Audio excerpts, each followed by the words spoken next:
Shalom sahabat di sisi, kita akan kembali mendengarkan renungan di sisi. Namun sebelumnya, mari kita bersatu hati di dalam doa. Bapa kami yang bertahta di dalam kerajaan sorga, Bapa yang kami puji dan kami agungkan. Bapa, terima kasih untuk kebaikan-Mu yang selalu Engkau nyatakan dalam kehidupan kami. Terkhusus pada kesempatan kali ini kami boleh mendengarkan firman-Mu. Biarlah kiranya Engkau bukakan pikiran dan hati kami dan pimpin kami oleh Roh Kudus-Mu sehingga kami dapat memahami dan mengerti apa yang ingin Kau sampaikan melalui firman-Mu ini. Dan biarlah firman-Mu ini boleh tertanam dalam hati kami dan kami praktekkan dalam kehidupan kami sehari-hari. Inilah doa dan permohonan kami ya Bapa yang kami panjatkan di dalam nama Tuhan Yesus Kristus. Amin. Baik, sahabat di sisi, pada kesempatan kali ini renungan kita berjudul Doa Pengaduan Hizkia. Nats terambil dari Yesaya 37 ayatnya yang ke-15 sampai dengan 20. Nah, ketika kita berbicara tentang doa, ada dua pertanyaan menarik yang bisa menjadi bahan refleksi kita. Pertanyaan pertama, apa sih sebenarnya motivasi atau tujuan kita berdoa? Apakah tujuan kita berdoa adalah supaya diberkati Tuhan, supaya memperoleh pertolongan, atau supaya memperoleh mujizat dari Tuhan? Nah, ini bisa kita renungkan masing-masing ya. Lalu kemudian pertanyaan yang kedua, bagaimana seharusnya kita berdoa saat dalam tekanan? Apakah kita harus menangis terseduh-seduh supaya Tuhan tergerak, tersentuh atas doa kita? Atau apakah kita harus fokus dengan masalah kita dan jalan keluarnya? Atau bagaimana? Nah, dua pertanyaan ini akan terjawab dari pelajaran doa Hizkia. Namun sebelum kita masuk kepada poin-poin pembahasan, kita harus tahu dulu nih, siapa sih Hizkia itu? Jadi sahabat di sisi, latar belakang Hizkia pada saat itu, Hizkia hidup pada masa di mana kerajaan Israel itu terpecah menjadi dua, yaitu kerajaan utara yang disebut kerajaan Israel dan kerajaan selatan yang disebut kerajaan Yehuda. Nah, Hizkia pada saat itu menjadi raja di Yehuda pada usia 25 tahun dan ia memerintah 29 tahun lamanya. Ia memerintah dengan benar dan jujur di hadapan Tuhan, sama seperti bapa leluhurnya yaitu Raja Daud. Nah, ada juga pencapaian-pencapaian yang sudah dilakukan Hizkia selama masa pemerintahannya. Yang pertama, Hizkia sudah melakukan pengudusan atas rumah Tuhan. Lalu yang kedua, Hizkia sudah melakukan perayaan Paskah. Dan yang ketiga, Hizkia mengatur sumbangan bagi imam dan orang-orang Lewi. Jadi ini adalah perbuatan-perbuatan baik yang sudah Hizkia lakukan pada masa pemerintahannya.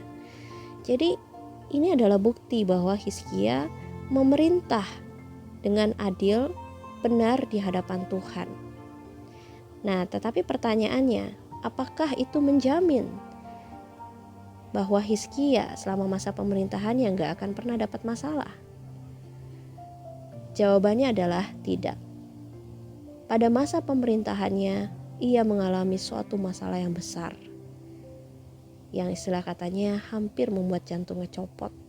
Karena memang masalah ini sungguh besar ya, dan mengerikan. Jadi pada saat itu, ada sebuah kerajaan besar yang bernama Kerajaan Asyur. Nah, kerajaan Asyur ini sudah menaklukkan kerajaan-kerajaan di sekitarnya, termasuk kerajaan Israel yang berada di utara. Dan bahkan kerajaan Israel sudah dijajah, sudah tunduk, dan orang-orangnya dibawa ke pembuangan sebagai tawanan. Jadi istilah katanya nih kerajaan Yehuda tinggal tunggu giliran aja diserang sama bangsa Asyur dan ditaklukkan. Nah, pada saat itu datang masanya pada pemerintahan Hizkia. Jadi betapa ngeri dan betapa takutnya Hizkia pada saat itu. Dan ketika bangsa Asyur datang kepada kerajaan Yehuda, ia mengolok-ngolok dan mengejek Hizkia dan Allah. Ia bilang sama rakyat Yehuda, kalian jangan mau dibohongin sama Raja Hizkia. Jangan mau kalian ditipu-tipu sama Raja Hizkia bilang kalau Allah kalian tuh bisa nolong kalian lepas dari cengkraman kami. Karena buktinya kerajaan-kerajaan di sekitar kalian tuh yang juga pasti punya Allah itu udah tunduk, sudah hancur di bawah kaki kami. Nah ini, akhirnya perkataan ini sampai kepada Hizkia. Ya, jadi pada saat itu utusan-utusan datang kepada Hizkia dan membawa sebuah surat yang berisi tadi olokan kepada Hizkia dan Tuhan. Dan ketika Hizkia mendapatkan surat itu, hal pertama yang dilakukannya adalah lari ke rumah Tuhan dan sujud di hadapan Tuhan. Nah ini, jadi kita bisa melihat ya, sikap Hizkia saat memperoleh tekanan adalah datang ke rumah Tuhan.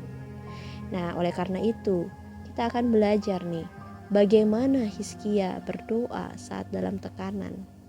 Nah, kita akan baca dari Yesaya 37 ayat 15 sampai dengan 20. Jadi hal yang kita bisa pelajari yang pertama dari doa Hizkia ini adalah Hizkia membuka doanya dengan memuji dan mengakui siapa Allah. Kita bisa baca ayatnya yang ke-16 yang berkata begini. Ya Tuhan semesta alam, Allah Israel yang bertahta di atas kerubim, hanya Engkau sendirilah Allah, segala kerajaan di bumi. Engkaulah yang menjadikan langit dan bumi. Nah, Hizkia membuka doanya dengan memuji dan mengakui kebesaran Allah. Tidak langsung kucuk-kucuk menceritakan masalahnya atau fokus kepada pertolongan Tuhan. Tapi dia membuka dengan memuji dan mengakui kebesaran Allah. Secara nggak langsung, Hizkia ini tahu bahwa dia datang kepada Allah yang tepat, yaitu adalah Allah yang besar yang patut dipuji. Nah inilah yang juga seharusnya menjadi bagian dari doa kita. Ketika kita datang sama Tuhan, kita gak fokus sama permintaan atau berkata Tuhan, tapi kita fokus kepada kebesaran Tuhan. Karena itu kita bisa memuji Tuhan, menyembah Tuhan meskipun dalam tekanan. Nah ini dapat menjadi salah satu tolak ukur juga motivasi kita ketika kita berdoa. Apakah kita langsung fokus kepada masalah kita, atau kita bisa seperti Hizkia datang dengan memuji dan mengakui kebesaran Tuhan terlebih dahulu sebelum kita mencurahkan masalah kita. Nah setelah Hizkia memuji dan mengakui kebesaran Allah, barulah setelah itu poin yang keduanya, Hizkia mulai curhat dan ngadu sama Tuhan tentang masalahnya. Kita bisa baca ayatnya yang ke-17 yang berkata begini. Sendengkanlah telingamu ya Tuhan, dan dengarlah, bukalah matamu ya Tuhan, dan lihatlah, dengarlah segala perkataan Sanherib yang telah dikirimnya untuk mencela Allah yang hidup. Nah jadi Hizkia ini lagi ngadu nih sama Tuhan. Tuhan, dengar nih Tuhan, lihat nih Tuhan, bahwa ada musuh, ada Sanherib yang mencela Engkau, yang meremehkan Engkau. Nah ini ibaratnya seperti seorang anak kecil yang datang kepada orang tuanya ketika ia mengalami gangguan, atau ketika dia dibully sama temennya, ya, sama orang yang gak suka sama dia. Terus dia datang ke papa mamanya. Dia bilang, papa mama, tahu gak, aku nih dibully loh. Aku nih lagi dijahatin sama orang. Dan bahkan orang itu ngeledek papa mama. Nah kan gitu ya. Jadi Hizkia nih ngadu curhat sama Tuhan. Nah demikian juga kita, sahabat di sisi, ketika kita berada dalam tekanan, gak apa-apa untuk kita curhat, kita ngadu sama Tuhan tentang apa yang kita alami, yang kita rasakan, yang sedang kita hadapi. Ya, nah akan tetapi kita tidak berhenti sampai di situ, tidak berhenti kepada masalah kita saja, tapi kita harus masuk kepada poin yang ketiga, yaitu adalah masuk kepada iman. Nah kita baca ayatnya ya. Yesaya 37 ayatnya yang ke-18 dan 19 berkata begini. Ya Tuhan, memang raja-raja Asyur telah memusnahkan semua bangsa dan negeri-negeri mereka dan menaruh para Allah mereka ke dalam api. Sebab mereka bukanlah Allah, hanya buatan tangan manusia, kayu dan batu. Sebab itu dapat dibinasakan orang. Nah, jadi setelah Hizkia ngadu sama Tuhan, dia masuk kepada iman. Dia bilang gini, ya Tuhan, benar sih kerajaan-kerajaan di sekitarku sudah hancur dan para Allah mereka dilemparkan kepada api. Tetapi itu kan kerajaan mereka, Allah-Allah mereka yang terbuat dari kayu dan batu. Nah ini, jadi Hizkia membandingkan. Setelah dia memuji Tuhan di awalnya, dia bilang bahwa Tuhan adalah Tuhan yang besar pencipta langit dan bumi. Dia membandingkan dengan kerajaan-kerajaan di sekitarnya, dengan Allah-Allah lain. Ini secara gak langsung Hizkia tuh pengen ngomong gini, Tuhan, cuman Engkau satu-satunya Allah. Dan cuman Engkau Allah yang sesungguhnya, Allah yang hidup. Nah ini adalah bukti dan pernyataan iman Hizkia kepada Tuhan. Jadi Hizkia gak stop sampai kenyataan, sampai realita yang dia hadapi, masalah yang ada di hadapannya. Tapi dia masuk kepada iman. Dia meyakini bahwa Tuhan yang dia sembah itu berbeda. Nah ini ya. Jadi demikian juga kita, ketika kita berdoa, kita harus memiliki iman. Nah, setelah kita memiliki iman, barulah kita masuk ke poin yang keempat yang dilakukan Hizkia, yaitu adalah meminta pertolongan dari Tuhan. Kita baca ayatnya, Yesaya 37 ayat yang ke-20 yang berkata begini. Maka sekarang, nah setelah dia punya iman nih ya, baru dia bilang, maka sekarang, ya Tuhan Allah kami, selamatkanlah kami dari tangannya. Jadi di sini Hizkia baru minta, Tuhan selamatin kami. Gitu. Setelah dia yakin bahwa Tuhan yang ia sembah adalah Tuhan yang hidup, Tuhan yang berbeda dari Tuhan-Tuhan yang lain, dari Allah-Allah yang lain, barulah dia bilang, Tuhan selamatkan kami. Dia memanjatkan permohonan dan harapannya. Demikian juga kita, sahabat di sisi, jangan kita meminta sesuatu tanpa iman. Jangan kita menyampaikan harapan kita sama Tuhan tanpa kita memiliki iman kepada Tuhan. Jadi kita harus punya iman dulu baru kita minta. Jadi saat kita meminta sama Tuhan, jangan ada sedikit pun keraguan bahwa Tuhan gak sanggup atau bahwa Tuhan gak dengar. Kita harus meyakini dulu bahwa Tuhan yang kita sembah, yang kita mintai pertolongan ini adalah Tuhan yang besar, Tuhan yang sanggup, dan satu-satunya yang bisa nolong kita. Baru kita minta sama Tuhan. Nah seperti itu ya. Nah di sini menariknya di dalam poin yang kelima, setelah Hizkia meminta sama Tuhan, dia menyatakan nih tujuannya apa. Dia meminta pertolongan dari Tuhan. Kita bisa baca ayatnya yang ke-20 yang berkata begini, supaya segala kerajaan di bumi mengetahui bahwa hanya Engkau sendirilah Tuhan. Nah, ternyata jelas di sini bahwa Hizkia minta pertolongan dari Tuhan supaya nama Tuhan dipermuliakan. Ini poin yang kelima dan yang menjadi penutup doa Hizkia. Bahwa ternyata tujuan berdoa seharusnya adalah untuk mempermuliakan Tuhan. Hizkia tuh pengen ngomong gini, Tuhan, lakukanlah sesuatu supaya bangsa Asyur dan segala kerajaan di bumi ini tahu bahwa cuman Engkau satu-satunya Tuhan yang besar. Karena Engkau bisa melepaskan Yehuda dari cengkraman bangsa Asyur yang sudah meruntuhkan kerajaan-kerajaan lain di sekelilingnya. Gitu ya. Jadi ini kerajaan Yehuda spesial karena memiliki Allah yang spesial, yaitu Allah yang hidup. Nah, demikian juga kita, sahabat di sisi, ketika kita berdoa, tujuan kita bukanlah lepas dari tekanan, bukanlah untuk memperoleh berkat sebanyak-banyaknya, tapi seharusnya tujuan kita adalah untuk mempermuliakan nama Tuhan.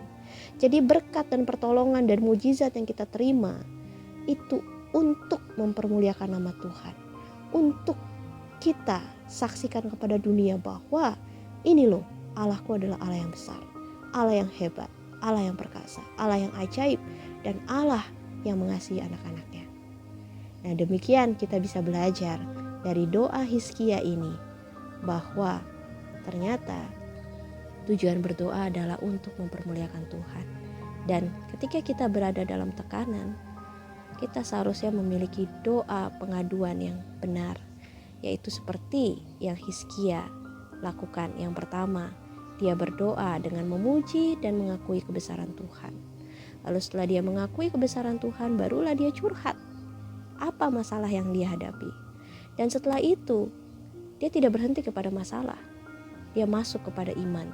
Dia meyakini bahwa dia datang kepada Tuhan yang benar, kepada Tuhan yang tepat. Dan setelah itu, baru ia meminta dengan iman pertolongan Tuhan. Dan terakhir dia menyatakan tujuannya adalah untuk kemuliaan Tuhan dinyatakan dalam hidupnya. Jadi demikian, sahabat di sisi, kita bisa belajar bahwa sebagai orang benar tidak selalu mungkin jalan selalu mulus, langit selalu biru. Ya, ada kalanya kita harus menghadapi mendung atau menghadapi masalah dalam kehidupan kita. Tapi marilah kita datang sama Tuhan, berdoa dan meminta pertolongan dari Tuhan untuk mempermuliakan namanya. Akhirnya seperti Hizkia yang lepas dari cengkraman bangsa Asyur, bukan dengan berperang tetapi dengan berdoa kepada Tuhan. Ya, jadi pada saat itu Yehuda berhasil lepas dari serangan bangsa Asyur karena Tuhanlah yang berperang bagi mereka. Dan demikian juga kita lepas dari segala tekanan masalah hidup kita, bukan karena kekuatan kita, tapi karena kita berdoa datang kepada Tuhan yang benar dengan motivasi yang benar.